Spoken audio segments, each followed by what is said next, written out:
All right, so using the Castrol and trig ratios to determine the exact value for each trig ratio of the following angles. So what we want to do is, given our first example here of 150 degrees, we're going to sketch this on our coordinate grid. So 150 is going to occur between 90 and 180, which is here. I then want to determine the reference angle for this quadrant. So my reference angle for this would be 180 minus 150. So I'm working with a reference angle of 30 degrees. Okay. So now what I want to determine is the exact trig ratio for 150 degrees, which essentially is going to give me the same ratios as a reference angle of 30. So because I want an exact value, I need to refer to my special triangles, look at my reference angle of 30 degrees, and determine each of my ratios. So sine of 150, cos of 150, and tangent of 150. But remember, 150 relates to the reference angle of 30. So we're going to go to our formula sheet. We're going to look at our special triangles here. The first, and I'm referring to 30 degrees. So I'm going to start with sine. Sine is opposite over adjacent. So I'm going to go opposite, which is 1 over, opposite over hypotenuse, 1 over 2. So sine of 150 degrees would be 1/2. And then I'm going to do cos of 30. So cos would be root 3 over 2. And then finally I'm going to do tan, which is opposite over adjacent, so 1 over root 3.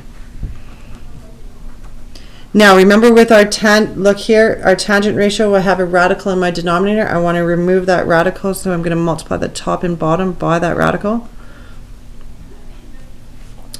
This becomes root 3 over root 9, technically. The square root of 9 is simply 3, so it becomes just root 3 over 3. So I'm not quite done yet. The problem is, because I drew this in the second quadrant, some of these ratios are going to be negative. So that's where our Castrol comes into play. So I'm going to draw my letters out, the Castrol, and looking in the second quadrant, the only ratio that should be positive is our sine ratio. So now I'm going to go back to my ratios. My sine ratio is going to stay positive. My cos should be a negative, and my tangent should be a negative. And that would be the exact values of these trig ratios. So let's move on to the angle 225 degrees. So 225 is between 180 and 270. So here, I'm going to draw it 225 degrees.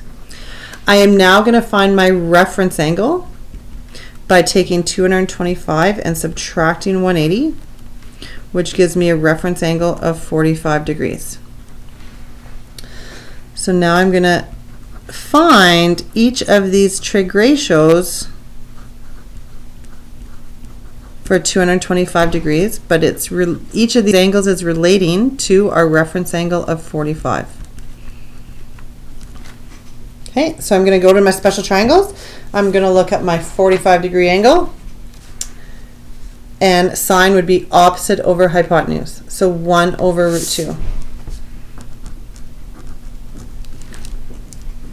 I do not want a radical in my denominator, so I'm going to multiply top and bottom by root 2 over root 2. And as you start to work with this a little bit more, you'll start to notice that a root 2 times root 2 always works out to 3. Or sorry, 2. Or root 3 times root 3 always works out to 3. Okay? Okay, so there's our sine ratio. Our cosine ratio, again, let's go back to our special triangles, is adjacent over hypotenuse. So it's, again, 1 over root 2. I'm not going to go through this process. This is the exact same thing. So technically this is root 2 over 2. And then I'm going to do tangent of 225.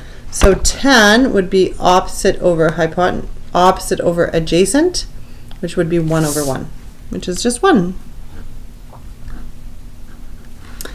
All right, again, I'm not quite done. I have to now look at these ratios and identify, because I'm working in quadrant 3, some of these ratios are going to be negative. So writing out my CAST rule, remember CAST rule tells you which ratios are positive. So in the third quadrant, the only ratio that should be positive is my tangent. So tan is going to stay positive. My sine and my cosine need to be negative.